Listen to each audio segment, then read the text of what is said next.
хүн ингээ гоё гадаад гоо сайхан илүү тодтогоо төхөөр те илүү өөртөө ихтэй илүү гоё одоо өөртөө таалагдаад өөрийгөө хүлээн зөвшөөрөөд дотроо тэгж бодоод ирэнгүүт л бусад хүн яаж харьцах ерөөсөө чи надад ингэж харьцах ёстой гэсэн юм цензурыг тавьж өгч идэг гэсэн үг байхгүй юу? Би өөртөө итгэлгүй би одоо нэг онцгой хувцалчлаа да өнөөдөр ажил яадаг бол доо гэл нэг дундуур бодоод гарахтал тэр хүн яг тийм харьцах одоо нөхцөлийг бүрдүүлж яадаг. Тэгэхээр энэ бидний нөгөө мэдрэмжтэй энэ хувцлалт гоо зүй гоо сайхан маань шууд холбоотой. Мэдрэмж гоё байгаад ирэхээр сэтгэл санаа маань гоё болоод ирдэг.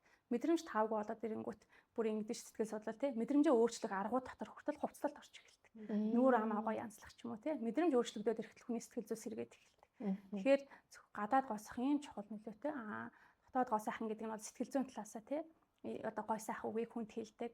Одоо нэг хайшааш хувцалсан нурамаа будаагүй хэрнээсээ нэг тийм гой хавцыг булаас нэг тийм гой сэтгэл татан өсгөөчүүд явдаг тий. Энэ хүний бол дотоод гой сайхан илүү хүчтэй байгаа гэсэн үг байхгүй тий. Гой сайхан инээмсэглжтэй, гой сайхан үгийг хэлждэг, нэг тийм гой өөртөө ихтэй, нэг тийм гой энерги ялгаруулсан харьцаад гой байдаг гэдэг чинь ерөөсөө л гадаад гоо дотоод гоо сайхан уял та. Энэ хоёрыг нийлүүлчихвэл бүр гой хүчтэй, бүр гой энергитэй, гой эмхтэй л болох нь шүү дээ тий. Soul Lab-ийн ерөнхий ивент тэтгэгч дэлхийн хамгийн нимгэн живх Baby Lab.